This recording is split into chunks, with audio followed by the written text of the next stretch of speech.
Looking at college football, that's getting started this week. Did you gain any calories from week 0? I watched the Irish. I did. So MJ's at a bachelorette party in Texas. Corpus Christi is gorgeous. So was doing a lot of housework and watching a lot of sports this weekend.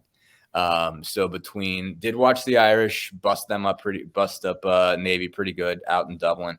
While also watching track was fun this week, plus FIBA, plus a lot of good baseball this week. But I didn't watch a lot after that.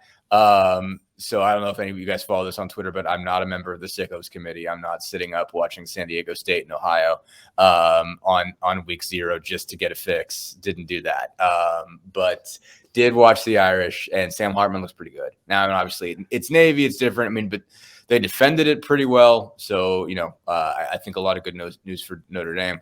I don't think that's a title contender because I think there's a different level. There's Alabama, Georgia, Ohio State, Michigan, and then there's everybody else. Maybe LSU's up there, maybe Penn State's up there. But you still look at those 4 as being at a different level. But I thought impressive start for Notre Dame. That running game is really good. Hartman looks sharp. They're in a good place, I think, going into this thing. How Georgia does not, if they don't go undefeated this year, that's a crime. I heard someone talking about their schedule being softer than something, and I just now looked it up, and I'm like, oh my God. Their first 4 games are at home. Then they play Tennessee. They start with Tennessee Martin, Ball State, South Carolina, and UAB, which only had football back for a couple years now. So those are their first 4 games. Then they go to Auburn, which I'll give that toughness for what it usually is. But then you you've got Kentucky and Vanderbilt, Florida, Missouri, Ole Miss, Tennessee, and Georgia Tech. Yeah, that's surprisingly weak. I mean, Tennessee's still going to be a problem. I don't know that Georgia's going to have a problem with them. But Tennessee, I think, brings a lot back. I mean, they lost some key players, but I mean, Tennessee's back. Tennessee's a thing now. Heupel's been remarkable. It's kind of the second time in 10 years that they have basically the Tennessee program athletic department has made a ridiculous hire not a ridiculous hire. I don't think Pruitt was ridiculous on paper, but hired a guy who went straight to cheating and just went direct. I guess Tyndall didn't do it there, but Tyndall got busted for Southern Miss, and then made just a stepping in it and coming out smelling like a rose hire. So in basketball it was Rick Barnes after they hired Tyndall and they could only keep him for a year. Pruitt blows up in their face entirely. Although I still think them losing it over hiring Greg Schiano was justified.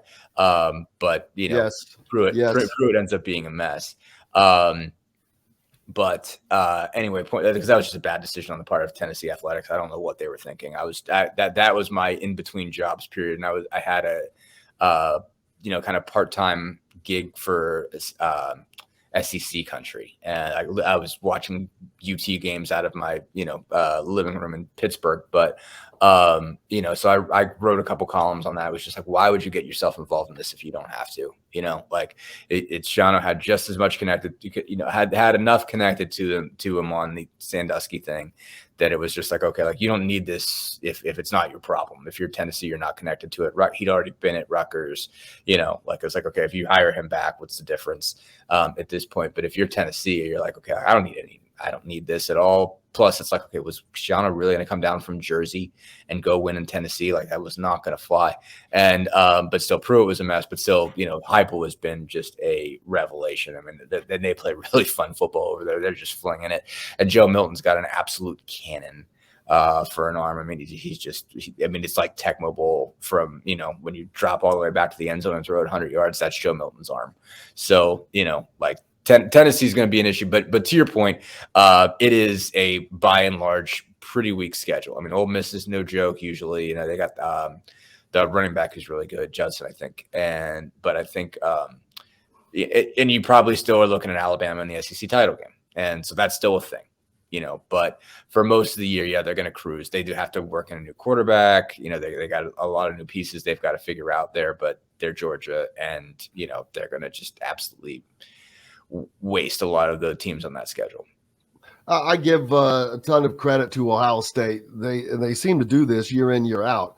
They only get 3 non-con games like every team in the Big Ten, as opposed to 4 non-conference games the SEC allows their teams to play. And this year, Ohio State is scheduled to play at Notre Dame as one of their non-con games. While, I just listed off Georgia's the teams that they're playing. I can't even. Georgia Tech was the highest. The rest of them was what? Ball State. Yeah, that's their annual end of season. Rivalry game. Obviously, they have dispensation from the SEC to play a non-conference game in the last week of the season, and the hate game is kind of awesome. So Osterman loves that one. Or it's hate week. I don't know. So that's so cool. But yeah, obviously you can do a whole lot better than. Let me go back and look at it again to make sure I have it right. UT Martin, Ball State, and UAB. You can do better than that if you're Georgia, and they have in the past. They have scheduled better. I'm trying to think who they played last year. Georgia was playing Notre Dame not too long ago. Was it last year or was it 2 years ago? They had a home and home with Notre Dame, so that's not too distant in the past that they played that game. And obviously, it's what's the word I'm looking for here? It happens. I guess. I can't say that word. Right. I didn't. I said I can't say that word. You have these years when you don't schedule as tough. It's football. It's different. You're scheduling these so many years out in advance. Well, they used to. I think that's what that scheduling stuff so far out. And because they've proven time and time again that you really can schedule quickly if you have to. You just been taking the easy way out. You can't. You can schedule way out. It's just a question of everybody wants to have these big non-conference games and tell you like a decade in advance that they're going to happen. Yeah. And they're obviously college football is at a different level for circle on your calendar type of stuff, for a bunch of reasons. I think people, they schedule these trips, they schedule their weddings on that basis, kind of trying to avoid certain games. But there is, I think, a, for college football that does sort of look at it as like you make your plans around this, and so we're going to tell you in advance as we can when we're going to play. And so, and when we're going to have big games, so you can say 3 years in advance, you want to go, because obviously Notre Dame just played in Ireland, so it's like they want to tell you that years out to be like, hey, if you're an alumni and you want to go, this is the year you're playing Navy in Dublin. So save your pennies, Not that Notre Dame fans generally or alums generally have to save their pennies, but you know what I mean? It's like be prepared. We're going to have this big trip. Be prepared. We're going to play this big non-conference game. And I think that's sort of more to the point of feeling like these mega games they want to have scheduled 5-6 years in advance, and at least sometimes 10 years out to say, prepare for this September that this is going to be a game that we're going to play and this is the one you want to go to.